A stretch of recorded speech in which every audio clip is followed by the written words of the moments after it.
Hello friend. दोस्तों, घर का किराया एक स्थायी इनकम है, इसलिए लोग प्रॉपर्टी में इन्वेस्ट करते हैं। घर, दुकान, ज़मीनें खरीदते हैं। खरीदने के बाद किराए पर चढ़ा देते हैं। कई बार मालिक किराए पर दिए अपनी प्रॉपर्टी की सुध नहीं लेते, विदेश चले जाते हैं या देश में रहते हुए केवल अपने कामों में व्यस्त रहते हैं। केवल उन्हें किराए से मतलब होता है, जो हर महीने उनके बैंक अकाउंट में पहुंच जाता है। लेकिन किराए पर देते समय और किराए पर चढ़ाने के बाद भी मालिक को कुछ बातों का ध्यान रखना चाहिए, नहीं तो प्रॉपर्टी से हाथ धोना पड़ सकता है। हमारे देश में प्रॉपर्टी को लेकर ऐसे कुछ नियम हैं जहां लगातार 12 वर्ष तक रहने के बाद किराएदार उस प्रॉपर्टी पर कब्जा करने का दावा कर सकता है। हालांकि इसकी कुछ शर्तें हैं। इतना आसान नहीं है, लेकिन आपकी प्रॉपर्टी विवाद में आ जाएगी। अंग्रेजों का बनाया एक नया कानून है, प्रतिकूल कब्जा। अंग्रेजों में कहें तो एडवर्ड्स के मुताबिक लगातार 12 वर्ष तक रहने के बाद किराएदार उस प्रॉपर्टी पर कब्जा करने का दावा कर सकता है।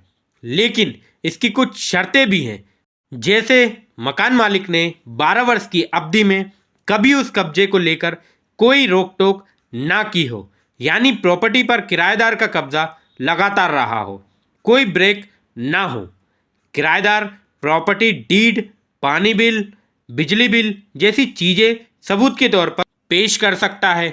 इस मामले पर सुप्रीम कोर्ट ने भी फैसला सुना चुका है। सुप्रीम कोर्ट ने जमीन से जुड़े विवाद में ऐतिहासिक फैसला सुनाते हुए कहा कि 12 वर्ष तक जमीन पर जिसका कब्जा होगा वही अब जमीन का मालिक माना जाएगा। सुप्रीम कोर्ट की बेंच ने कहा कि अगर 12 साल तक उस जमीन पर कोई मालिकाना हक नहीं जताता, तो जिसने उस जमीन पर कब्जा किया है उसे उसका मालिक माना जाएगा। हालांकि सुप्रीम कोर्ट का यह फैसला निजी जमीन से जुड़ा है, सरकारी जमीन पर यह फैसला लागू नहीं होता है। कोर्ट ने 2014 में दिए फैसले को पलट दिया। क्या पलटा है? तो सुप्रीम कोर्ट ने जमीन को लेकर साल 2014 में दिए अपने ही फैसले को पलट दिया। Justice Arun Mishra, justice S Abdul Nazeer और जस्टिस MR शाह की बेंच ने 2014 के फैसले को पलटते हुए कहा कि अगर कोई किसी जमीन पर दावा नहीं करता है और किराएदार 12 साल से लगातार उस जमीन पर रह रहा है, तो वह उस जमीन का मालिक बन जाएगा। आपको बता दें, साल 2014 में कोर्ट ने कहा था कि प्रतिकूल कब्जे वाला व्यक्ति जमीन पर कब्जे का दावा नहीं कर सकता। इसके साथ ही कोर्ट ने यह भी कहा था कि अगर जमीन का मालिक कब्जाधारी से जमीन वापस लेना चाहता है, तो कब्जाधारी को वो जमीन वापस करनी होगी। सुप्रीम कोर्ट ने जमीन के कब्जे से जुड़ा फैसला सुनाते हुए कहा कि भारतीय कानून किसी व्यक्ति को 12 साल तक किसी जमीन पर अपना हक जताने का अधिकार देता है।